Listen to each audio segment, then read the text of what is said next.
Ассалаумағалейкум молдаға. Қалайсыз? Молдаға амансыз ба? Молдаға келіңіз, сізде үлкен бұйым тайым бар. Түнде жаман айырып жүрмін. Не болды? Түс қой. Түнде бір түсті қайталап көре беретін болды. Түс па? Иә, түс.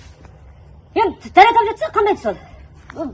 Қораңызда шөп бар ғой? Соны күнде ұрлап кетеді екен. Сол қайталана береді. Ай, сіз өйтіп уайымдамаңыз. Ол түс қой жай. Сен онда дәрет алып жат. Сонда жақсы істер көресің әрмен. Онда сөйтейін молдаға, иә? Рахмет молдаға. Дұрыс болды ол, рахмет.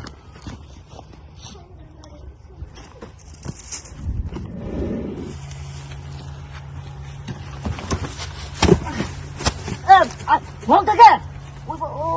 Өңімдегідей ұрғаныңыз не? Енді көрмейсің енді бұл түсті. Бір апта көре тұрайшы, ол түсті не қылды молдаға?